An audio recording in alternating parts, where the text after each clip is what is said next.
Bonjour à tous les deux et bonjour à vous tous qui êtes en ligne. Un webinaire aujourd'hui où nous ne ferons pas une lecture en détail des réglementations en tant que telles, de leurs articles et des exigences respectives, mais il s'agira plutôt d'évoquer comment ces réglementations peuvent représenter un réel atout dans votre démarche de protection cyber face à un contexte où la menace évolue sans cesse, de plus en plus perfectionnée et touche tout type d'entité. On regardera précisément comment s'y prendre pour qu'elle devienne un réel allié, un élément de compétitivité aujourd'hui pour les entités. Donc, si vous avez des questions, n'hésitez pas à les poser dans le chat à cet effet et nous y dédierons un temps à la fin de ce webinaire. Mais n'hésitez pas à les poser au fur et à mesure de nos échanges pour que ce soit le plus proche de nos échanges. Peut-être avant de commencer, messieurs, pourrions-nous débuter par un petit rappel respectif sur les réglementations phares comme NIS 2, DORA, le CRA. Pierre, est-ce que tu veux nous en dire un petit peu plus?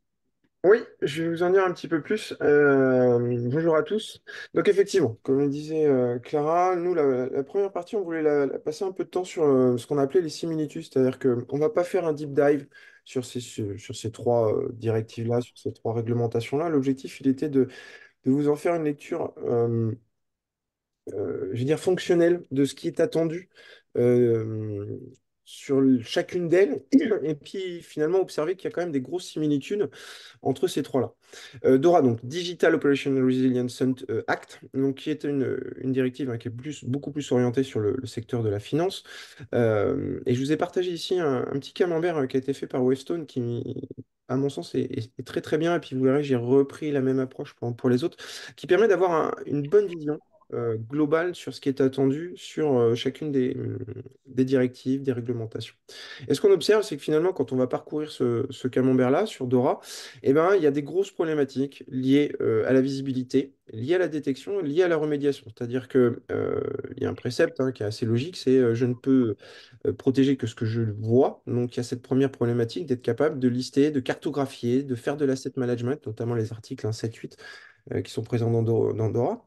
Le volet de détection, bien sûr, une fois qu'on a une visibilité sur les assets que l'on doit protéger, l'objectif, ça va être de détecter les comportements malicieux ou à risque et d'en minimiser l'exposition.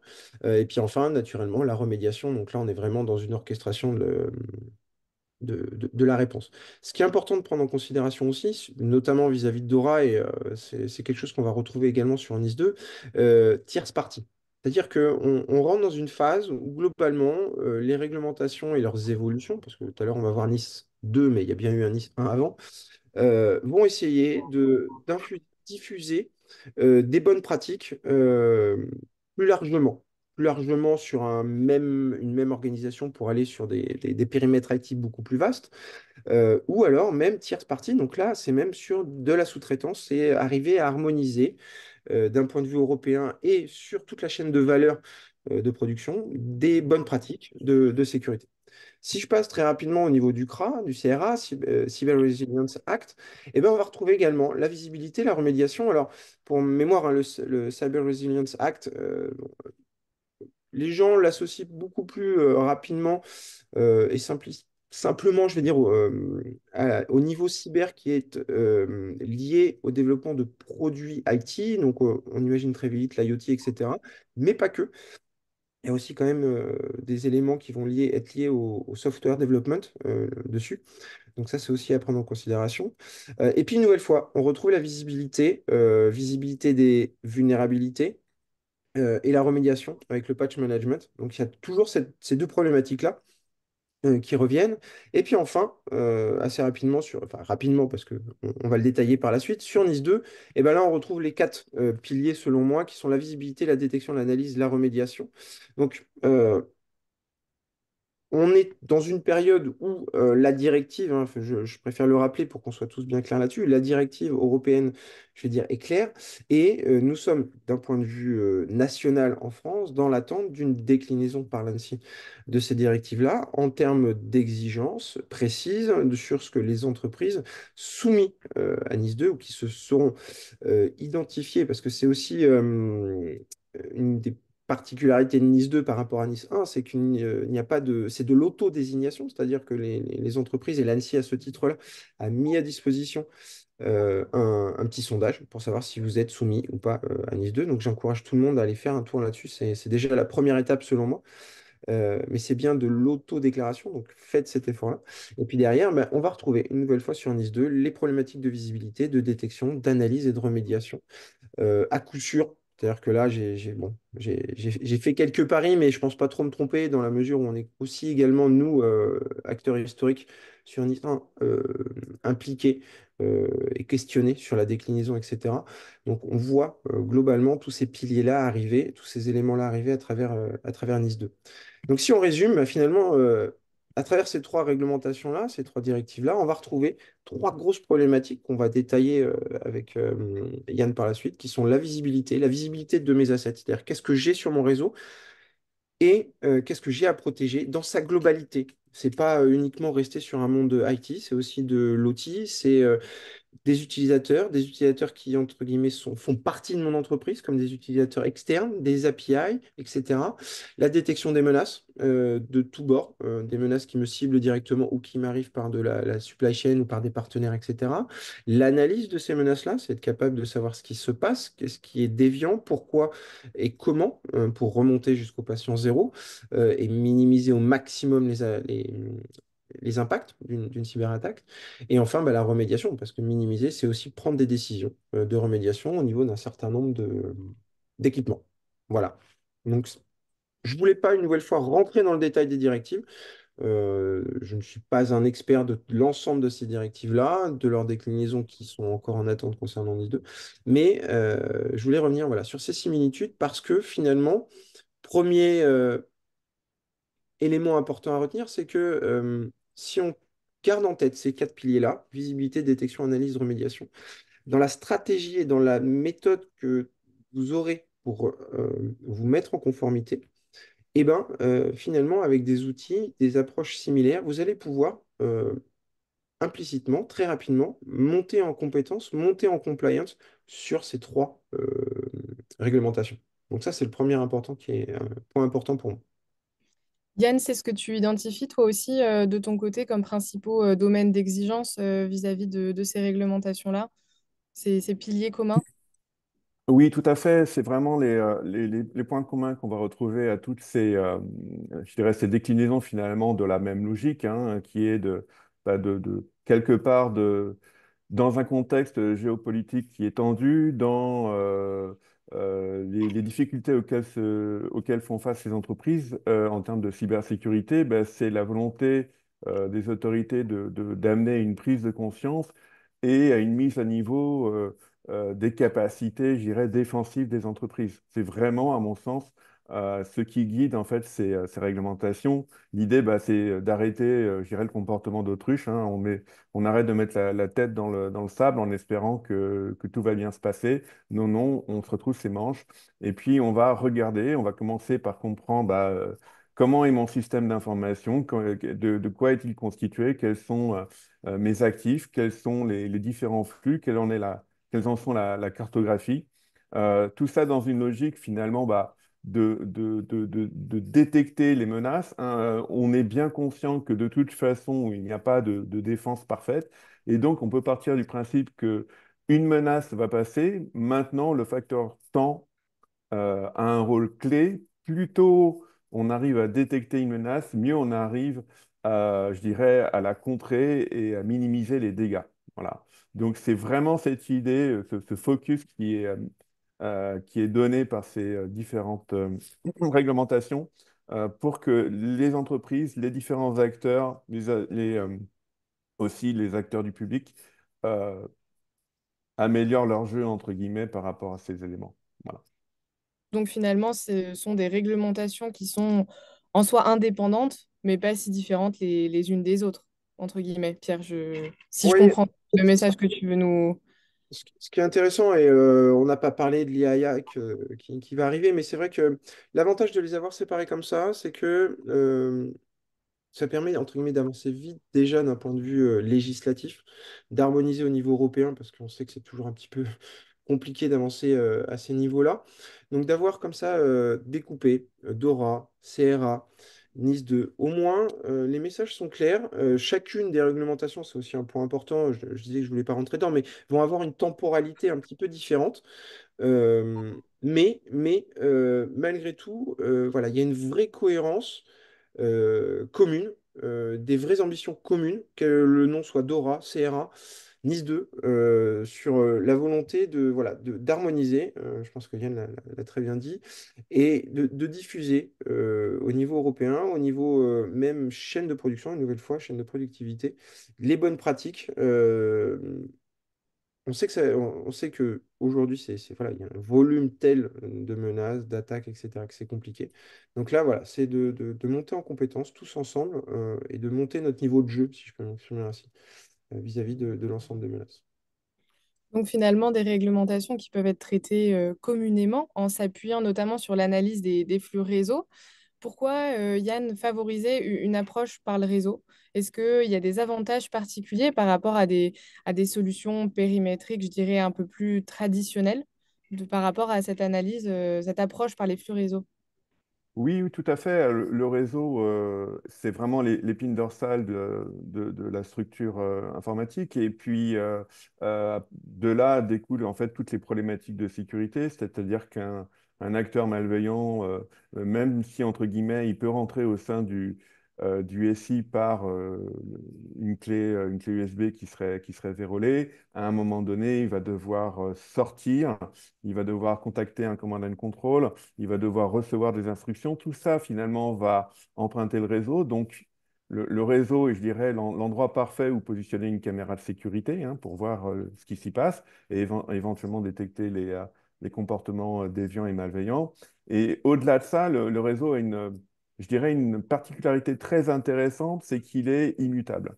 Alors, dit comme ça a l'air compliqué. En fait, c'est très simple. On n'imagine pas un hacker qui enverrait des paquets et puis après qui courrait derrière pour les modifier, alors que malheureusement, un ordinateur, une fois qu'il est compromis, eh bien, un hacker peut faire à peu près ce qu'il veut et notamment il peut modifier les logs, les supprimer, arrêter le système de journalisation, etc. Donc, on ne peut plus considérer finalement que les machines sont fiables. En revanche, le réseau, du fait de son immutabilité, reste, je dirais, la source de vérité ultime parce qu'on ne peut rien changer de ce qu'on a émis.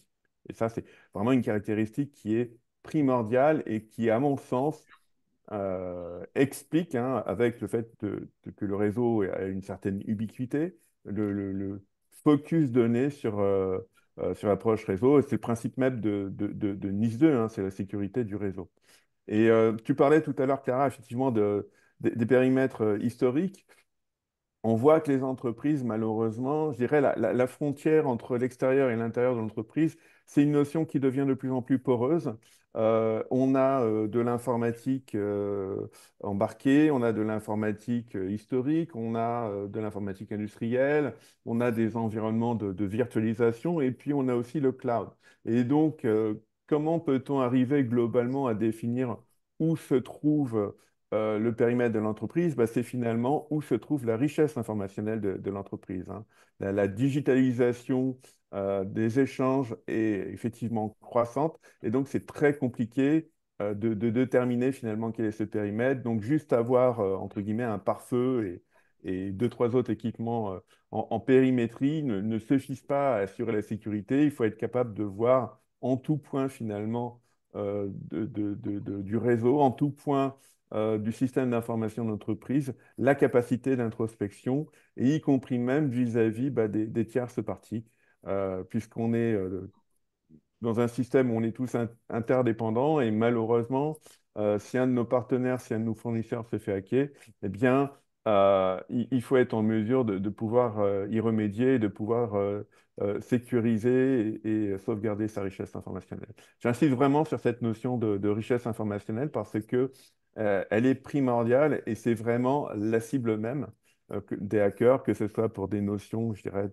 d'extorsion de fonds ou de revente, etc. Enfin, c'est vraiment le Graal pour les hackers. Donc, le focus doit être vraiment donné sur la préservation de la richesse informationnelle de l'entreprise. Donc, pour résumer, le réseau, c'est la clé À partir du moment où on a compris ça, bah, on sait que c'est grâce au réseau qu'on va pouvoir détecter l'attaque au plus tôt et en minimiser l'impact. Et donc, il faut vraiment commencer par cet aspect-là. Et de cet aspect-là découle toute la partie analyse, toute la partie remédiation, mitigation, etc. Moi, Yann, quand on a préparé ce webinaire, il y a cet élément-là, moi, qui m'a fait, qui a fait tilt chez moi, parce que, et je voudrais que tu rentres dans le détail, parce que selon moi, il faut qu'il y ait une prise de conscience, notamment vis-à-vis de Nice 2, par rapport à cette problématique-là. Pour rappel, Nice 2, on est donc sur une évolution de Nice 1. Je vais prendre deux axes majeurs, hein, d'évolution. Premièrement, c'est que toute partie du SI va être impliquée, va être à couvrir. Donc, on n'est plus uniquement sur des micros SI IV dits d'importance vitale. On est vraiment sur un volume, voilà, un périmètre beaucoup plus large. Mm. Et deuxième élément, c'est qu'on va avoir aussi des entreprises, et ne nous cachons pas, je pense qu'il faut qu'on soit honnêtes tous là-dessus, sur des entreprises qui vont voilà, qui ont une moindre maturité que nos OIV historiques. euh, et que la réalité, elle est celle-ci. C'est-à-dire qu'il y a une réelle complexité de comprendre l'usage du réseau. C'est-à-dire qu'on a fait évoluer nos réseaux Mm. comme pilier support de notre business, qui est totalement normal. Mais aujourd'hui, on en arrive à une Mm. situation qui, d'un point de vue cyber, entraîne une complexité.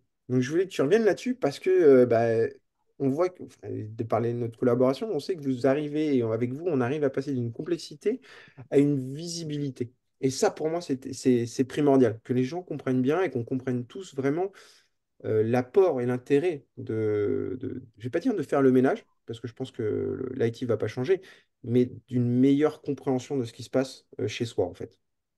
Bah, c'est avec ces. Je pense qu'effectivement, tu fais bien de souligner ce point, mais je pense que c'est effectivement la capacité d'introspection qui est la clé. Et si on lance sa réflexion en termes de comment je peux réellement assurer ma sécurité, commencer par le réseau, bah, c'est commencer par se dire, OK, quels sont les flux? Comment je peux voir où sont mes flux? Comment je peux mettre en place ces différents éléments qui m'apportent cette observabilité, cette visibilité du réseau? Ce qu'on constate, c'est que le réseau en soi est très mal équipé pour s'auto-diagnostiquer. D'accord? Il n'a pas les capacités d'introspection qui sont nécessaires à son pilotage. Et le pilotage, c'est la clé. On veut être capable de piloter, de maîtriser, de prévoir l'évolution de son réseau. C'est ça qui va nous donner la maîtrise du réseau. Et donc, comment je mets ça en place? Tout simplement en mettant des équipements, des solutions qui vont me permettre de capturer les paquets. Donc, je capture les paquets sur les différents points névralgiques du réseau. D'accord? Et en fonction de ce que j'ai capturé, ces points névralgiques peuvent être situés sur le réseau historique classique, hein, sur la partie industrielle, sur la partie data center, mais aussi dans les environnements virtuels, mais aussi dans les instances cloud auprès des grands fournisseurs, Amazon, Google, Azure, etc. Et l'idée, encore une fois, hein, puisque la richesse informationnelle, elle n'est plus concentrée en un point, mais elle est éclatée façon puzzle, hein, l'idée, c'est vraiment d'avoir cette capacité d'introspection qui soit transverse, qui permette d'aller chercher l'information là où elle se trouve et ne plus se dire, finalement, je vais juste me contenter de regarder ce qui se passe au niveau de mon accès à Internet et puis ça suffit amplement. Voilà. Cette approche-là, réduite sur l'aspect périmétrique, ne suffit plus. Les attaques sont multiples. Elles proviennent de tous bords. Elles peuvent venir aussi bien de l'extérieur que de l'intérieur. Et donc, si je n'ai pas la capacité de mettre en place euh, des garde-fous, je ne vais pas voir ce qui se passe. Voilà. Donc, r- rationaliser, simplifier finalement cette visibilité, c'est mettre en place un réseau de collecte et d'agrégation qui va permettre d'alimenter un ensemble d'outils. Il y a une myriade d'outils, des outils focalisés sur la sécurité, mais des outils qui sont aussi focalisés sur la performance, aussi bien applicative que réseau pur. Et au sein de la sécurité, il y a tout un panel d'outils différents entre effectivement les NDR, mais les SIEM, mais les JPS, etc. Et donc, tous ces outils correspondent, je dirais, à un focus particulier, à un angle d'attaque particulier sur ce que je veux tirer comme substantifique moelle de mon réseau. D'accord? Et chaque outil va être dédié à une équipe. Il y a une équipe performance, il y a une équipe sécurité, il y a une équipe réseau, il y a une équipe système. Chacune de ces équipes va avoir ses propres exigences, ses propres besoins, et va vouloir avoir un angle particulier. L'avantage qu'on a, c'est que l'ensemble de ces outils, pour qu'ils fournissent ce travail de corrélation, de synthétisation et d'enrichissement du trafic, eh bien, leur alimentation première, ce sont les données brutes ou éventuellement les métadonnées qui circulent sur le réseau et que je suis capable d'agréger, de filtrer intelligemment et de leur fournir. Et c'est ce que fait Gigamon. Et c'est ce en quoi nous aidons GateWatcher, puisqu'on est capable finalement d'éclairer tous ces angles morts qu'on avait autrefois en se disant, bah, c'est pas grave, la poussière est sous le tapis, personne ne regarde, c'est qu'il ne se passe rien. Malheureusement, la logique Shadok a ses limites, et à un moment donné, eh ben, on est obligé de soulever le tapis pour voir ce qui s'y passe. On est obligé de mettre en place ces différentes caméras de sécurité parce que le paradigme a changé. L'attaque ne se fait plus principalement depuis Internet, elle peut venir de partout. Et derrière, les points de compromission sont trop importants et sont trop éclatés pour qu'on puisse avoir une approche qui soit purement une approche centralisée. Voilà, Ouais, en quelques mots. je suis persuadé que vous, comme nous, côté Gigamon, on a toujours cette histoire où on installe et on active la solution. Et puis d'un seul coup, nos interlocuteurs découvrent des pans entiers de l'IT qui étaient faits en shadow, un peu n'importe où. Et des pans IT qui, eux, découvrent, mais que potentiellement, les acteurs de la menace, eux, ne découvrent pas. Parce qu'ils les ont déjà identifiés, parce que c'était accessible depuis Internet. Donc, et en ça, finalement, c'est vrai que, je veux dire assez simplement, euh, on voit que déjà là, on a répondu à la première problématique, la Mm, visibilité, mm. la connaissance de ce que j'ai sur le réseau. Mais tu sais, Pierre, il y a un biais cognitif, je pense, auprès des équipes. Je pense que le biais cognitif en question, c'est elles ont le sentiment finalement de maîtriser leur réseau, de savoir ce qui s'y passe, etc., parce que elles ont mis en place différents flux applicatifs, différents flux métiers, etc. Et donc, elles pensent savoir à peu près quels sont, je dirais, à grosse maille, entre guillemets, les différents échanges. Et en fait, moi, souvent, quand je suis en discussion avec ce type de personnes, je leur dis, bah, écoutez, moi, je pense que vous ne savez pas. Et je vous le dis, je ne dis pas ça parce que je suis méchant ou quoi que ce soit, ou que je vais vous attaquer. Je dis simplement qu'en fait, euh, on ne sait pas tous les différents flux qui peuvent circuler. Et je vous dis, faites l'exercice, prenez votre laptop, que ce soit un Mac ou un PC, branchez-le sur votre réseau, et en même temps, installez Wireshark et lancez une session Wireshark et regardez ce qui se passe. Et je vous mets au défi de me dire sur tous les flux que vous allez capturer, ça correspond à quoi, ça correspond à quoi, ça correspond à quoi. Vous allez probablement connaître entre 5 et 20% des flux et les 80% qui restent, au mieux, ce sont des flux que vous ne maîtrisez pas. Parce qu'il y a tellement d'applications, il y a tellement de librairies, il y a tellement de protocoles qu'à un moment donné, ça dépasse l'entendement humain et que donc on ne peut plus se contenter d'avoir une espèce de d'a priori sur ce qui se passe sur le réseau. On a besoin de partir de la pratique, c'est-à-dire de partir de la réalité, voir ce qu'il y a au sein des réseaux pour pouvoir ensuite prendre les bonnes décisions, pour pouvoir détecter les choses, etc. Si on pense qu'on maîtrise son réseau parce qu'on a un schéma visio quelque part, qu'on a mis en place il y a 2, 3 ans et qu'on n'a jamais mis à jour alors qu'on a fait entre-temps une vingtaine d'interventions en heure non ouvrée pour modifier tel ou tel câble, alors à ce moment-là, on est face à ce biais cognitif qui est extrêmement dangereux. L'homme le plus dangereux, c'est l'homme qui pense qu'il sait ce qu'il fait, alors qu'en fait, il ne sait pas. Donc, c'est vraiment ce point-là qui est important, je me permets d'insister. Et donc, il faut avoir l'humilité d'accepter qu'on ne sait pas et que, sans a priori, il faut partir de ce qu'on voit, de ce qui est réel, de ce qui est concret, de ce qui est tangible, pour pouvoir cartographier le réseau. C'est vraiment la première étape. À partir de là, je peux commencer à établir un diagnostic. Mais sans, je dirais, cette humilité de dire, je sais que je ne sais pas, je commence par la base, je capture mon trafic, je regarde, je le corrèle, je l'agrège, je le synthétise et à partir de là, je vais pouvoir détecter bah, les mouvements déviants, les variances par rapport à ce qu'est mon trafic en général. Donc, tous les petits signaux faibles comme ça qui peuvent mener à la détection d'attaques qui peuvent être des preuves de compromission du système d'information. Mais si je ne pars pas de ce principe-là, j'arrête de penser que je connais tout, je maîtrise tout. Je ne dis au contraire, je ne maîtrise rien. Donc, partons de la réalité, partons de la pratique. Voilà, c'est vraiment ce point sur lequel je me permets d'insister parce que je pense qu'il est, Ouais, tout à fait. c'est un défaut malgré, c'est un défaut chez beaucoup de personnes. Et c'est certainement, moi pour conclure sur le sujet, c'est quand même aussi certainement l'un des points, quoi qu'il arrive, que tout acteur, toute entreprise devrait lancer dès aujourd'hui. Parce que c'est le premier point de départ de la démarche, qu'elle soit liée à C'est Dora, ça. etc. C'est le Hmm. point de départ. C'est indispensable en fait. Oui, oui. Mais Ouais, Dora, Nice 2, etc., sont des incitations fortes Mm, à cette prise de conscience. tout à fait. ouais, tout à fait. Finalement, c'est grâce à cette très bonne visibilité qu'on peut détecter les menaces de manière efficace et exhaustive. Parce que dans ces réglementations-là, elles imposent de détecter toute typologie de menaces. Et pouvant impacter les SI, ça peut passer par les questions d'accès, d'authentification, de fonctionnement, des droits d'administration du SI.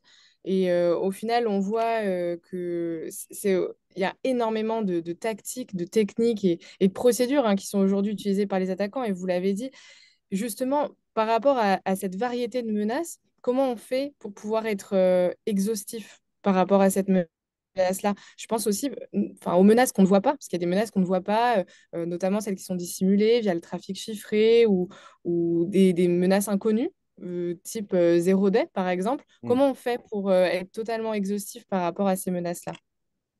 Je ne sais pas si Yann, tu as quelques pistes sur peut-être le trafic chiffré ou... Oui, tout à fait, Clara. Je pense que le trafic chiffré, c'est effectivement une épine dans le pied des entreprises. Quelque part, on peut considérer qu'il y a à la base, quand on pense trafic chiffré, on pense sécurité, etc. En fait, non, trafic chiffré, ça ne fait que garantir la confidentialité des échanges, mais ça ne garantit en rien la sécurité. Euh, je sais que j'ai un avis un peu tranché là-dessus, donc, euh, mais c'est vraiment se focaliser sur ce que ça apporte, le trafic chiffré. C'est bien pour l'utilisateur final ou c'est bien pour le collaborateur qui a un accès, je ne sais pas, moi, à son compte en banque, à ses courses en temps réel sur Carrefour, que sais-je.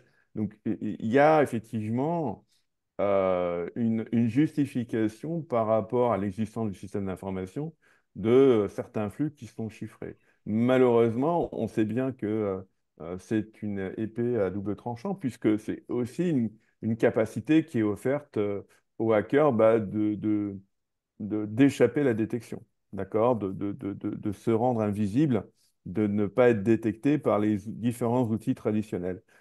L'idée qu'on peut mettre en place, c'est d'avoir une approche pondérée en se disant, bah, il y a peut-être du trafic pour des raisons organisationnelles, pour des raisons légales, etc., en fonction d'une typologie de trafic que je ne vais pas déchiffrer. Et encore une fois, tout ce qui est flux bancaire, etc., il y a évidemment des notions de confidentialité qui s'appliquent aux employés et aux consultants. Mais en revanche, euh, l'entreprise a un droit, je pense, à sa propre sécurité et donc de facto un droit d'introspection et donc, in fine, un droit à déchiffrer. Et donc, je pense, encore une fois, que euh, ce sont deux aspects qui s'opposent, hein, confidentialité d'un côté, sécurité de l'autre. Je pense que c'est une approche pondérée, c'est-à-dire que je ne pense pas qu'il y ait une vérité, je ne pense pas que déchiffrer tout sur les solutions, et je pense pas, à contrario, que ne rien déchiffrer soit la solution. Je pense au contraire il faut être capable de catégoriser les différents types de flux, savoir quels sont voilà, les flux dont on sait qu'a priori ne sont pas des vecteurs d'attaque. Et puis les restes, eh bien, je pense qu'il faut les déchiffrer. Et ensuite, bah, une fois qu'on a déchiffré, on a la réalité du trafic et on est capable d'agir par rapport à cette réalité. Pierre, je sais que par rapport au trafic chiffré, chez Gatewatcher aussi, une approche, justement, on n'est pas forcément obligé de déchiffrer tout ce trafic pour pouvoir récupérer des informations clés. Ça nous permet aussi de pouvoir détecter justement l'entièreté de cette menace-là. Euh, Vis-à-vis voilà, de ce trafic chiffré, d'autres menaces un peu plutôt inconnues en termes de 0D, aujourd'hui, comment on peut faire pour détecter typiquement ces menaces-là?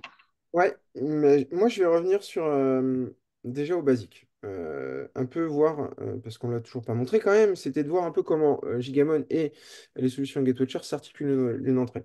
J'ai resimplifié finalement un peu la vision de la complexité à la visibilité. Donc une fois que vous avez eu la visibilité, ben, c'est comment vous passez à l'analyse et à la détection, à la remédiation.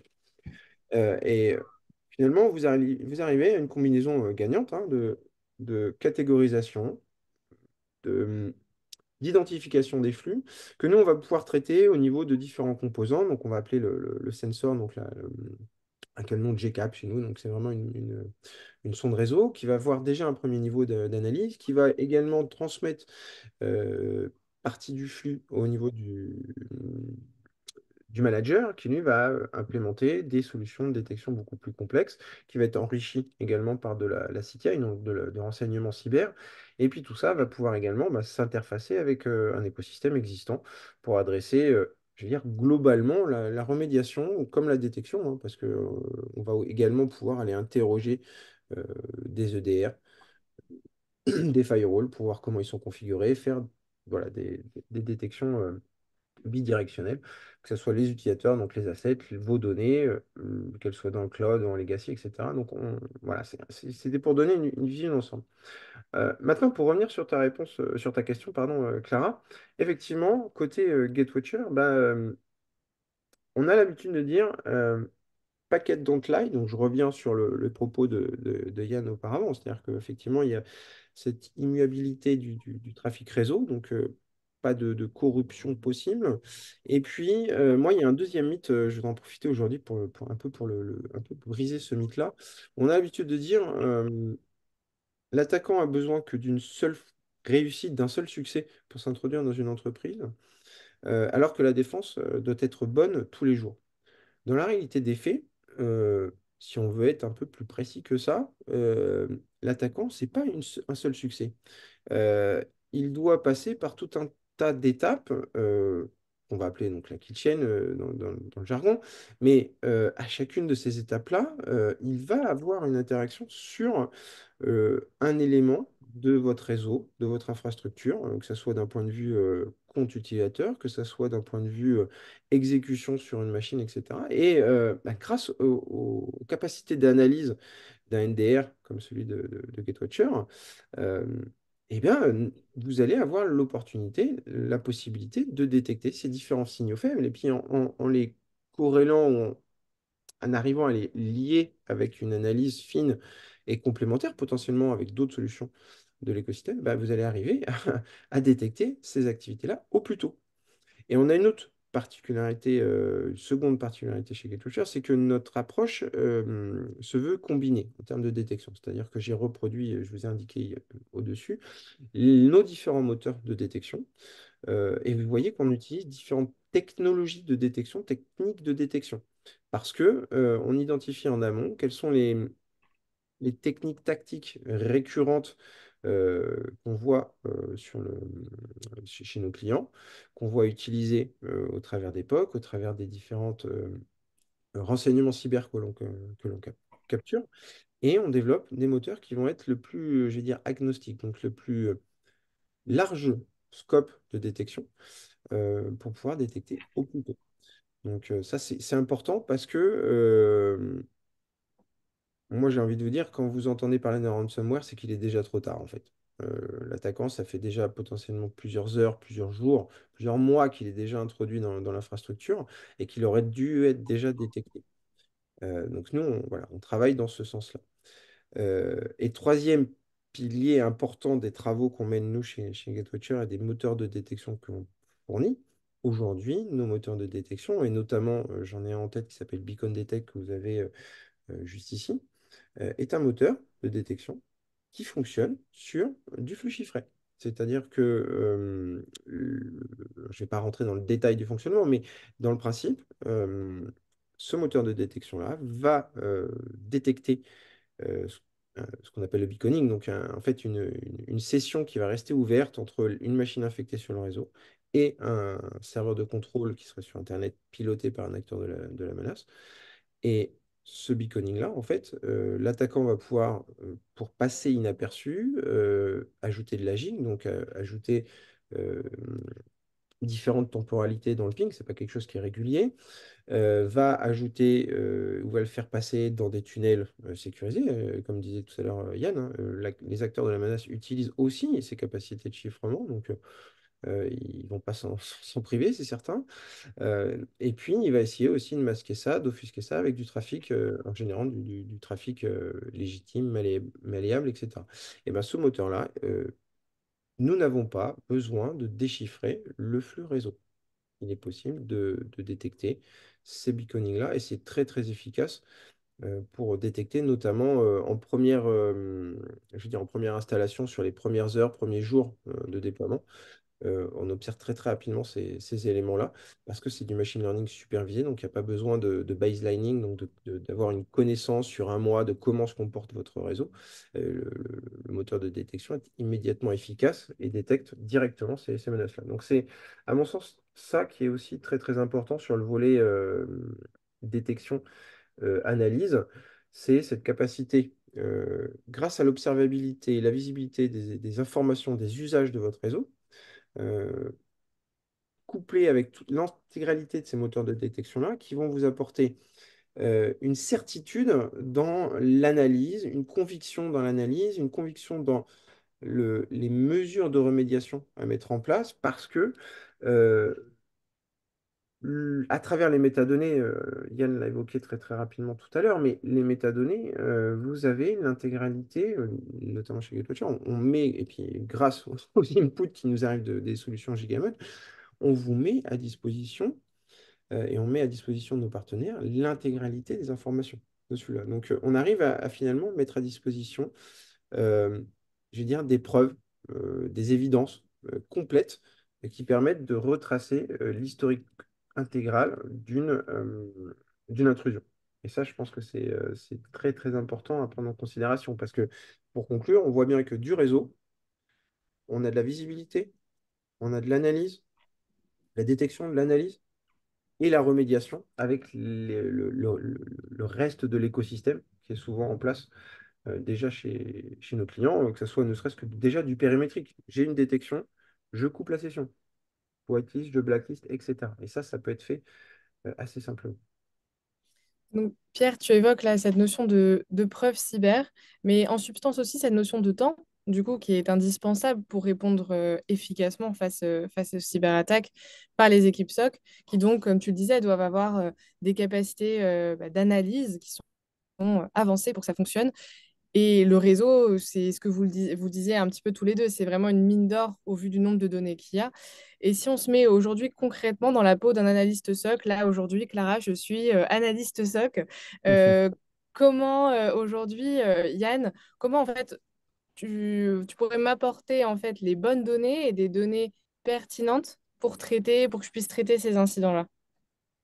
Alors, c'est effectivement la problématique phare, je dirais, des gens qui récupèrent des tombereaux de données, c'est comment trouver l'aiguille dans la botte de foin, hein, si je peux utiliser cette image. Donc, c'est effectivement une problématique importante, d'autant plus que, comme je te disais tout à l'heure, pour avoir une détection la plus large possible, eh bien, on va aller capturer de l'information partout où il y a de la richesse informationnelle de l'entreprise. Et donc, on peut finalement venir agréger un volume d'informations qui peut sembler presque terrifiant. Euh, Maintenant, ce qu'on sait aussi, c'est que typiquement, il y a des typologies de flux dont on sait que le risque que ce soit que ça cache une attaque est statistiquement nul. D'accord? Typiquement des flux de backup, typiquement des flux vidéo, des acteurs vidéo comme, je sais pas moi, YouTube, Dailymotion, Netflix, que sais-je. Voilà, on sait que c'est pas par là, a priori, qu'un attaquant va passer. Et donc, on a tout à fait cette logique. Bon, déjà, on agrège tous ces flux, mais ensuite, on va les filtrer. et on ne va pas les filtrer bêtement, mais on va les filtrer intelligemment en fonction, je dirais, de la couche application. Et donc de dire, bah, tel flux-là, bah, il est pertinent que je l'inspecte, et puis tel flux-là, je pense il ne porte pas de risque particulier. Ce qui permet vraiment bah, de réduire la botte de foin. Et après, effectivement, bah, faire une distribution, ce que j'appellerais intelligente, puisque une fois qu'on a retiré les éléments inutiles, hein, les éléments qui ne sont pas pertinents, l'analyste SOC ne dispose pas d'un outil, mais va disposer d'un panel d'outils. Et donc, il faut que l'ensemble de ces outils soient alimentés intelligemment, c'est-à-dire alimentés avec les informations qui sont pertinentes pour lui et lui seul. D'accord? J'ai souvent l'image d'un moniteur web, donc un outil qui va monitorer le bon fonctionnement et la bonne performance des sessions web. Si vous lui envoyez du trafic SMTP, bah, vous allez le surcharger pour rien, puisqu'il ne pourra rien en tirer, ça ne va rien lui apporter, et pendant ce temps-là, ça va empiéter sur sa capacité à traiter, ça va empiéter sur sa capacité à retenir de l'information. Donc, distribuer intelligemment après avoir filtré intelligemment, c'est à mon sens la réponse qu'on peut apporter. Et derrière, eh bien, il y a toute l'intelligence qui est apportée par les outils dont dispose l'analyste SOC pour aller chercher la fameuse aiguille.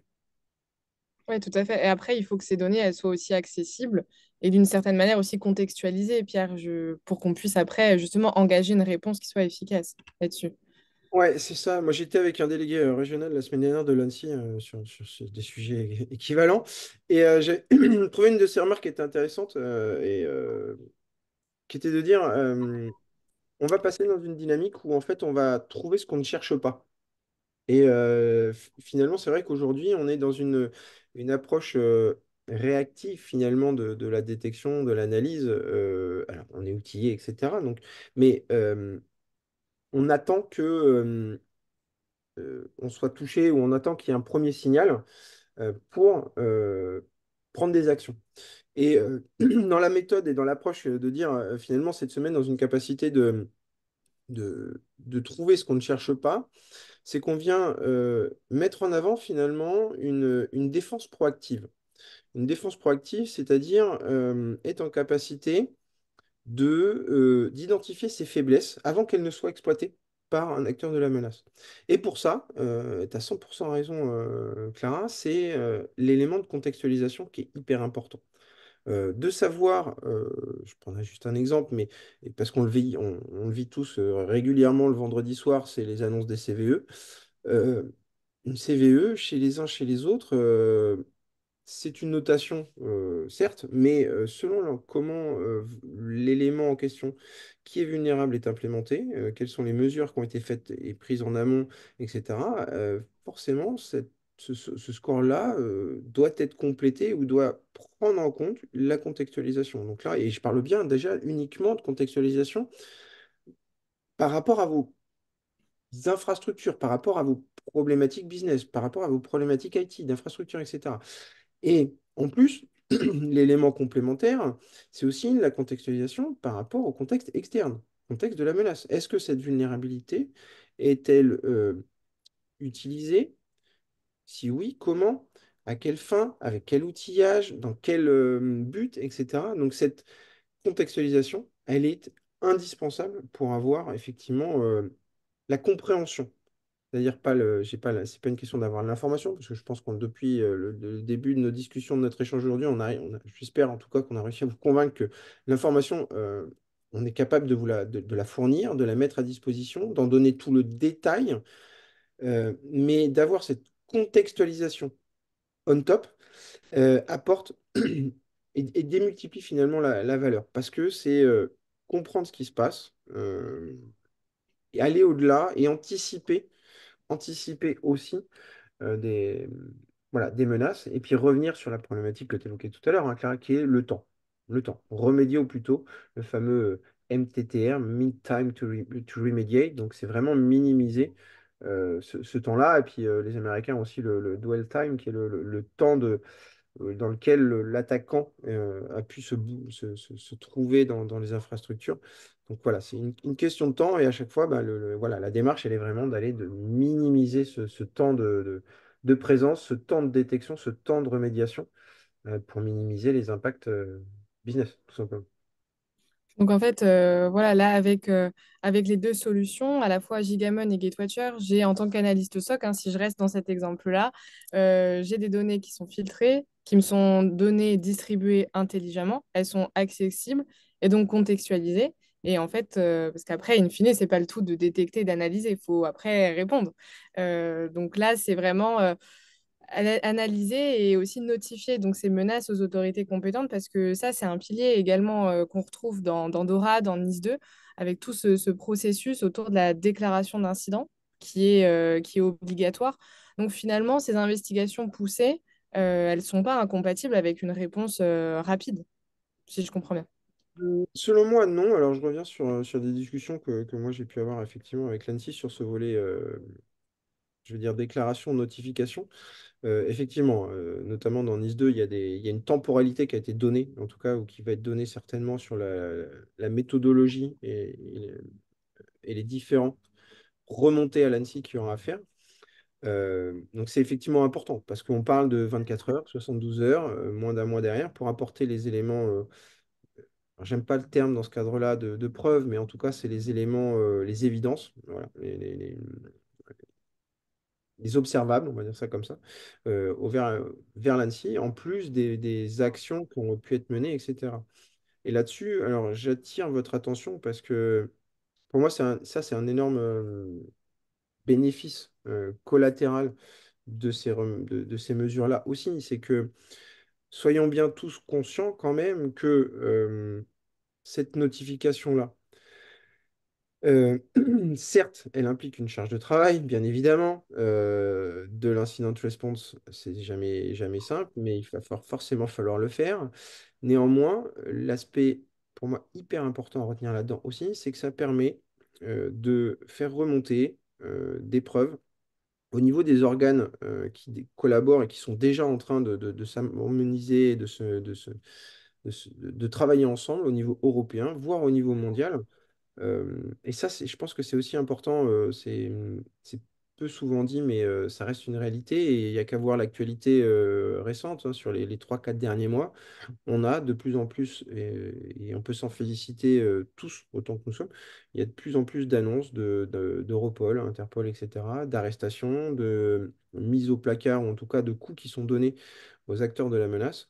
Et ben, c'est quand même aussi très lié grâce aux données qu'on va pouvoir capturer, partager dans la limite voilà, des secrets défense, etc., naturellement, mais c'est un élément qui n'est pas à minimiser et qui, à mon sens, est hyper important pour voilà, arriver à avoir ce type d'action-là et qu'elle soit le plus efficace possible. Tout à fait. Eh bien, je pense qu'on a fait un beau tour d'horizon, là, messieurs, que vous nous avez proposé avec cette complémentarité des technologies Gigamon et Gatewatcher. Parce que finalement, ce qui en ressort, c'est qu'avec cette analyse réseau, de par la posture globale, comme on le disait tout à l'heure, on assure vraiment une couverture complète des besoins réglementaires, quels qu'ils soient, finalement, car ils partagent tous les piliers fondamentaux, de la visibilité, de la détection, l'analyse et la remédiation. C'est vraiment ce qu'on voulait aujourd'hui montrer, je pense, là-dessus. Et ce que tu disais, Yann, finalement, en introduction, c'est que c'est vraiment on peut le dire, un réel moyen pour élever sa posture de cybersécurité et d'être résistant face à cette menace-là. Je ne sais pas si vous partagez mon avis, messieurs, sur le sujet, mais c'était Oui, oui, oui. Je dirais même plus que résistant, je dirais résilient. On sait résilient, que, ouais. ouais, je pense que c'est très important et c'est d'ailleurs un des mots, la résilience qui est dans le titre, hein, DORA, le R de résilience. C'est la capacité de répondre et de résister à l'adversité. L'adversité, c'est l'adversaire hein, qui vient, qui essaye de pénétrer chez vous, dans votre maison symbolique, et de pouvoir résister à ces attaques. Et de pouvoir, si jamais l'attaque a eu un certain effet, de pouvoir être en mesure de recouvrer sa posture de sécurité, de minimiser les dégâts occasionnés et de garantir le maintien des activités, hein, le maintien en conditions opérationnelles. Je pense que c'est vraiment ce qui est très important pour les entreprises. Ouais, moi, je rejoins là-dessus, Yann, cette notion de résilience. Résilience, infusion, diffusion, des compétences, de l'expertise. C'est les mots que à chaque fois que j'entends revenir assez fréquemment, voire quasiment toujours. Euh, et puis il y a ce troisième volet là, qui est la capitalisation, sur lequel moi je voulais revenir parce que on voit très souvent, et puis pour certains acteurs qui vont devoir empiler les compliance, qui vont être alors, Dora, Nice 2, ça on les voit venir. Euh, Ceux qui vont être Nice 2, CRA, on les voit venir aussi. Euh, je pense que ça serait trompeur et très limitatif finalement de se dire je vais me donner comme objectif en 2025 de traiter l'une des réglementations. Nous, ce qu'on observe quand même, et j'espère qu'on vous a apporté beaucoup d'éléments là-dessus, et on sera ravis d'en discuter après si c'est des choses qui vous intéressent, mais on vous a montré que finalement, euh, avec une stratégie commune basée sur les flux réseau, finalement, on va pouvoir adresser l'ensemble de ces réglementations-là de façon commune, avec des projets, je vais dire uniques, mais c'est unique dans le sens éviter de multiplier les équipes projets, éviter de multiplier les temps projets, etc. De globaliser l'expertise, c'est-à-dire de ne potentiellement pas faire l'erreur en tout cas sur des positions techniques, d'avoir des experts Dora. Votre expert Dora, ce qu'il fera sur le Dora, il saura le répliquer ou le réutiliser ou retrouver les mêmes problématiques sur Denis 2. C'est évident. Donc ça, c'est important. Et puis, bah, Yann l'a évoqué, et puis, on évoquait la notion du temps tout à l'heure, c'est la conformité rapide, c'est-à-dire que euh, je l'ai dit moi aussi, n'attendez pas le fin d'année que l'ANSSI nous décline les exigences sur NIS 2. La notion de visibilité, la notion de cartographie d'un SI, la notion de savoir ce que j'ai comme usage sur mon réseau, c'est, je vais dire, le b.a-ba, la première étape. Et toute cette audit de risk assessment, elle peut être faite en amont et elle sera faite, je ne vais pas dire au regard d'une seule réglementation. Les éléments qui vous seront fournis par vos partenaires et prestataires de conseil, forcément, apporteront une information globale, non taguée Dora, non taguée CRA, non taguée NIS 2. C'est des éléments qu'il faudra traiter, quelle que soit la réglementation à laquelle vous devrez être, comment dire, compliant. Et enfin, et ça c'est quelque chose que moi j'observe de plus en plus dans ces travaux-là qu'on mène, bah, notamment avec Clara au sein de GetWatcher, c'est in fine l'objectif de performance accrue.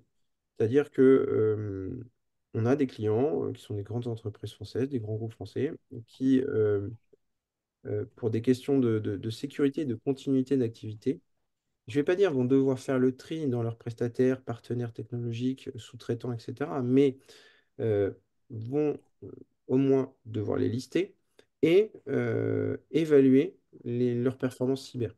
Avec eux, les accompagner, etc., pour que, comme on l'a dit, diffuser, infuser, c'est arriver à faire monter l'ensemble de la chaîne de production en termes de capacité de défense cyber, de maturité de défense cyber, et de facto, contractuellement parlant, il va y avoir très certainement, il faut s'attendre à des évolutions. J'étais avec une juriste spécialiste du domaine la semaine dernière qui me disait, bah, oui, nous, on commence à travailler sur des contrats qui imposent un certain niveau de sécurité, donc avec voilà, ne serait-ce que des bonnes pratiques, hein, c'est pas dans le détail, mais une nouvelle fois, il y a du bon sens, il y a des bonnes pratiques qui doivent être diffusées, infusées. Et de facto, bah, ça, voilà, faudra travailler dans ce sens-là, je pense. Et ça, c'est très, très bénéfique, selon moi, cette mise en réglementation, quoi. Mais pour aller dans ton sens, Pierre, je pense que si on regarde un peu quelle est la philosophie de ces différentes réglementations, elles tendent toutes finalement à responsabiliser les acteurs, à responsabiliser les entreprises, les acteurs du public. sauf erreur de ma part, sur certaines de ces réglementations, il y a une responsabilité pénale, hein. Donc ça veut dire que on peut imaginer à 6 heures du matin les gendarmes qui débarquent chez vous et qui vous mettent en garde à vue. Alors ça peut faire rire comme ça, mais c'est déjà arrivé à certains PDG et je pense qu'ils en gardent un souvenir cuisant. Donc si on veut éviter, je dirais, cette situation un peu terrible, hein, ben, mettre en place les bonnes pratiques, mettre en place toute la chaîne de compréhension et de résilience vis-à-vis de ces risques, je pense que c'est vraiment quelque chose qui va s'imposer aux différentes entreprises, aux différentes organisations. Ce qui est intéressant aussi, moi je pense que ça sera ma conclusion, c'est que quelle que soit finalement la réglementation, alors il y en a certaines qui sont plus claires là-dessus, mais ce qui est important aussi, c'est que ces réglementations, dans leur déclinaison, vont venir responsabiliser pardon, les dirigeants. C'est-à-dire que la cybersécurité ne sera plus un problème uniquement du RSSI, du CISO. Ça va être aussi une problématique d'un comité de directoire, de dirigeants. Euh, et c'est pas, je ne dis pas ça du tout d'un point de vue négatif, menace ou quoi que ce soit. Mm.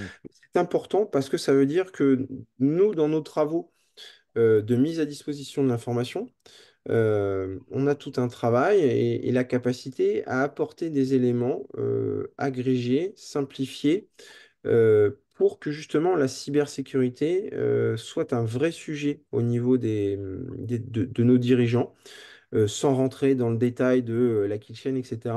Mais qu'il y ait vraiment cette prise de conscience et que nos dirigeants s'en emparent comme un sujet IT finalement, et que demain, quand ils ont une évolution voilà, d'infrastructure ou une évolution IT à faire pour passer un gap de productivité, etc., mais finalement, la sécurité soit intrinsèque à ce projet-là. Ça, je pense que c'est aussi très important à retenir. Euh, Au-delà voilà, des sanctions, etc., c'est très très important parce que ça veut dire que le message, un, devra être porté, deux, devra être, je pense, très clair et montrer les objectifs de performance, de sécurité, de compliance, d'optimisation de projet, de budget, de temps, etc. Tout ça va devoir être remonté au niveau de nos dirigeants, des dirigeants d'entreprise. Et c'est très important et très intéressant pour l'avenir voilà, de la prise en compte de la cyber dans les futurs projets. Tout à fait, Pierre. Et peut-être pour conclure, sauf si on a quelques questions, mais à mon sens, pour compléter un petit peu aussi ce que vous avez dit tous les deux, finalement, ce qui en ressort, pareil, ce que tu disais, Yann, à travers la philosophie, à mon sens, c'est que en fait, la réglementation, oui, ça peut paraître compliqué et effectivement à mettre en place. On se dit, oula, je vais avoir énormément de procédures, de process à mettre en place, etc. Mais finalement, la réglementation, c'est aussi bien plus que ça. C'est plus qu'une simple case à cocher. C'est aussi une réelle opportunité. Finalement, ce que tu disais, Pierre, là, et aussi Yann, in fine, c'est une opportunité pour se protéger et pour maximiser ses investissements en choisissant des solutions qui sont complètes aujourd'hui vis-à-vis de ce besoin de cybersécurité. Tout à fait. Voilà. Le mot On est de d'accord. la fin. Oui, et ça va même au-delà de la sécurité parce que finalement, la connaissance profonde du réseau, elle déborde sur bien d'autres domaines finalement, qui peuvent aussi relever de l'optimisation des flux métiers, etc. Donc la manière dont l'entreprise fonctionne. Donc ça peut porter bien des améliorations en fait au sein de l'entreprise et aller bien au-delà de simplement protéger la richesse informationnelle. Donc c'est vraiment important de comprendre ce qui se passe, ça ouvre bien des portes. Voilà. Tout à fait. Bah, écoutez, merci beaucoup, messieurs, pour ces échanges.